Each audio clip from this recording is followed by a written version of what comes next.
Callie Jennings believed in stories, especially the one she told herself. In her mind, she was the perfect wife, always composed, impeccably dressed, a woman who seemed to command a kingdom.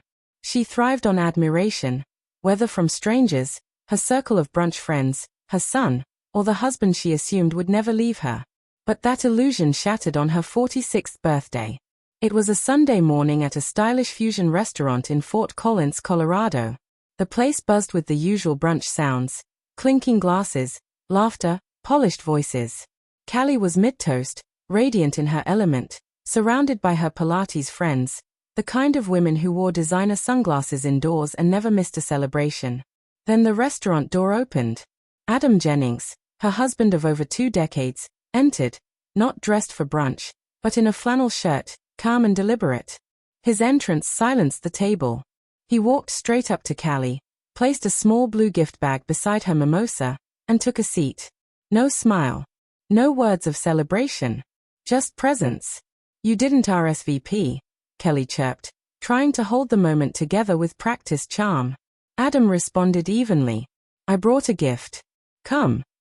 The tension at the table was thick, laughter nervously bubbling up as a reflex. Callie, still trying to stay in control, reached into the bag. No jewelry. No card. Just an envelope. Her fingers brushed glossy paper, a report. The heading was unmistakable, * confidential paternity test star. Her hand trembled. Then came a birth certificate, Tyler's. A single line highlighted in yellow screamed at her, **** father, Adam Jennings ***. Taped to it was a small sticky note in Adam's handwriting. ***, you were right. I didn't need proof.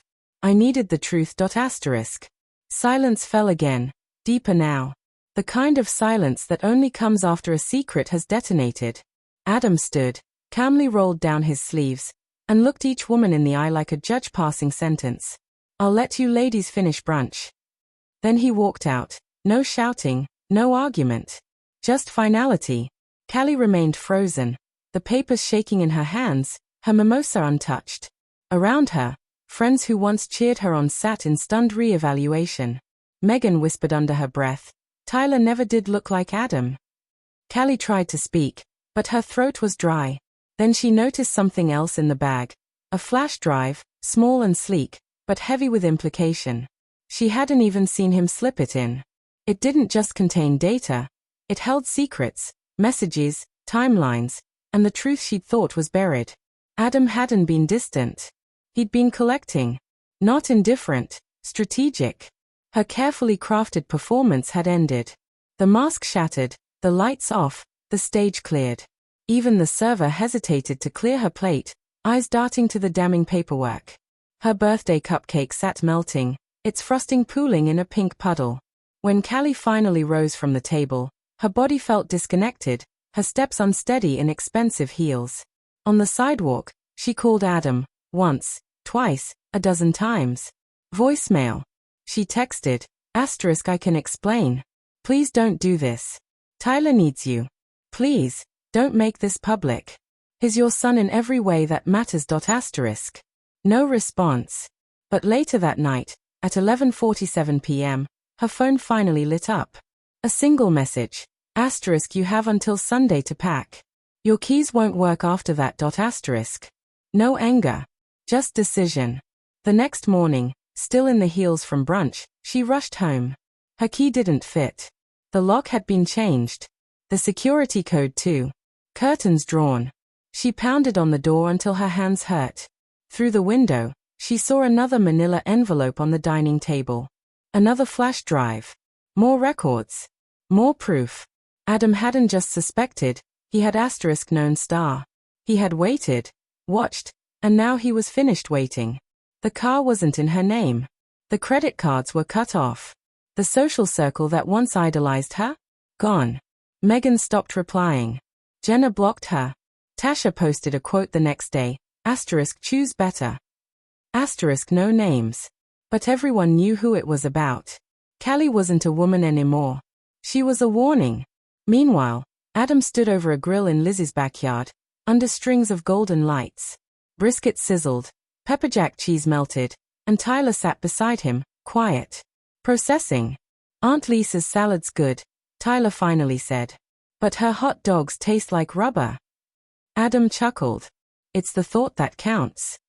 Tyler exhaled. This is a dad talk, isn't it? What makes you say that? You've got that look. Adam paused. He looked at the boy he'd taught to ride a bike, comforted through fevers and heartbreaks, the boy who wasn't biologically his, but whom he'd raised with his whole heart. I won't be staying at the house anymore. Tyler's eyes narrowed. Why? What's going on? There are things your mom and I should have faced a long time ago. The boy nodded slowly, as if understanding more than he let on. The smoke from the grill drifted upward. The air was heavy, not just with barbecue, but with the weight of change. Brunch. Adam gave a small nod. People talk, Tyler said, voice low.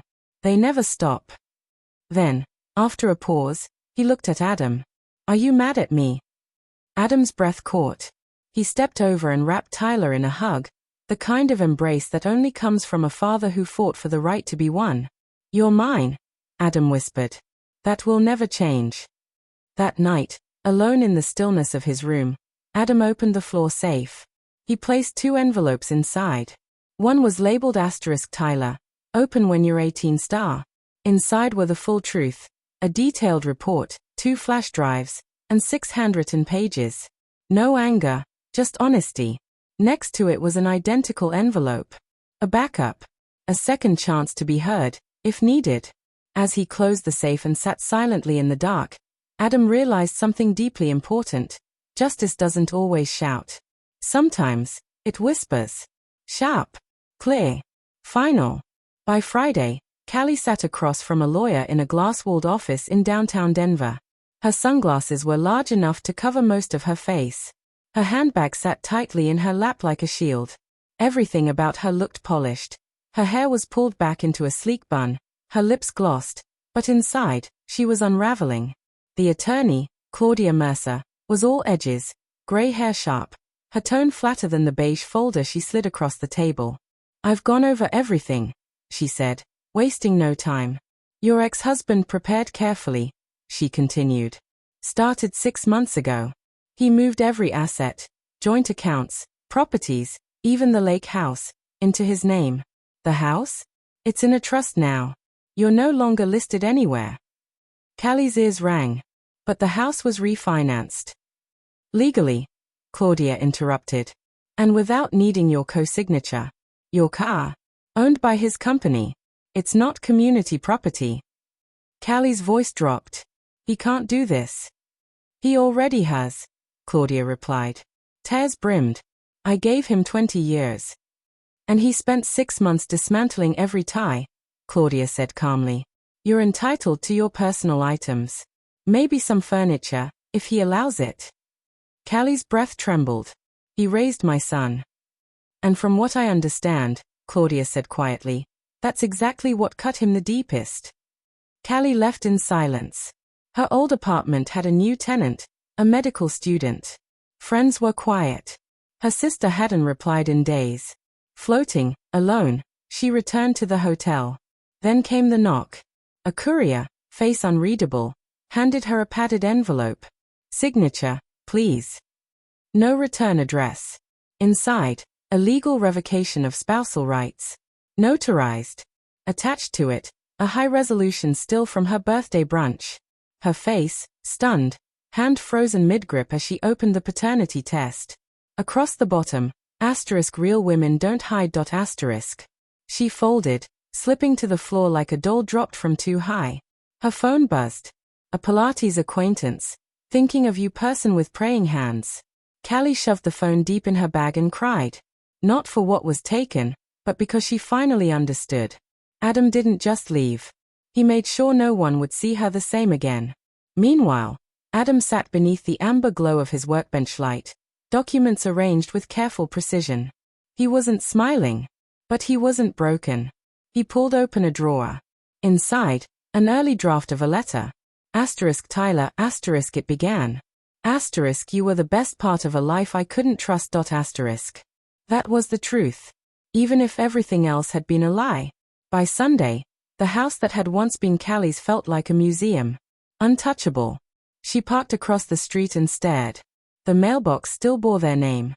Her porch chairs were still there. Wind chimes still swayed. But nothing belonged to her anymore. She approached the front door and rang the bell. No answer. Again.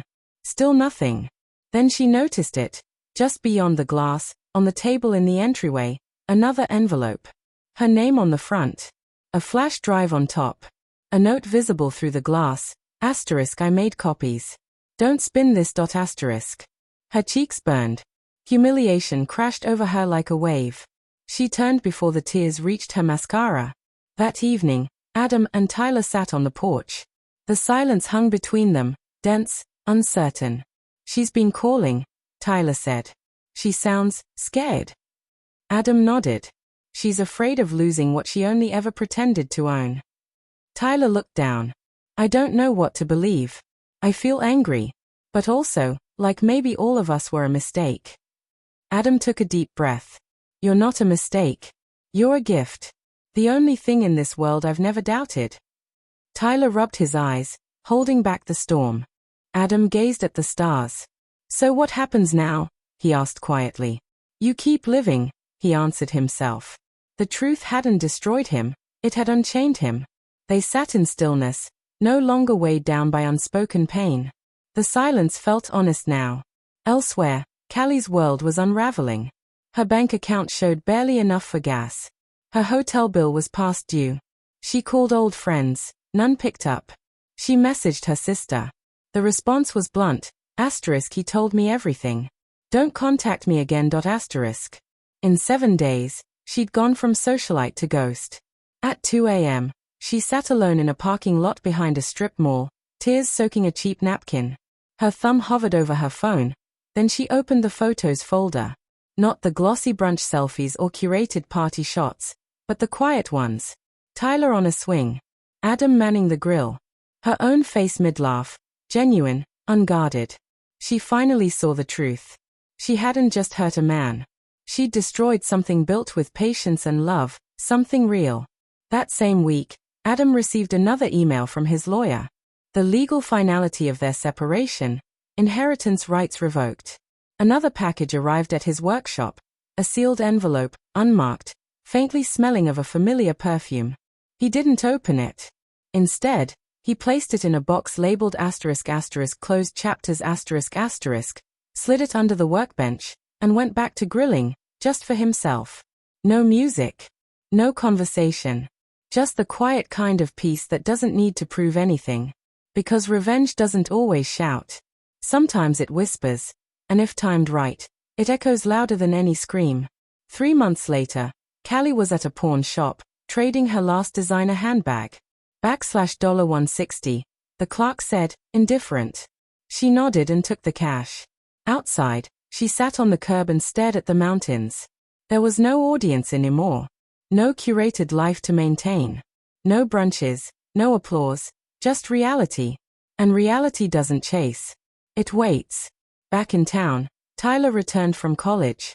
A duffel over one shoulder, a notebook full of equations under the other. Adam was in the garage sanding a cabinet. Smells like overcooked ribs and sawdust, Tyler joked. Adam smiled. Welcome home, kid. They hugged, not like father and son by blood, but like two people who'd built a bond from effort, not DNA. That evening, they sat on the porch flipping through old pictures. Adam handed Tyler a soda. I've been thinking, Tyler said. About all of it. Adam waited. I don't want to know about him. The biological one. Not yet. You don't have to. Do you think I'll ever forgive her? Adam took a breath. I don't know. But one day, I think you'll understand her. That doesn't mean you'll excuse her. Tyler laughed softly. You always talk like a fortune cookie.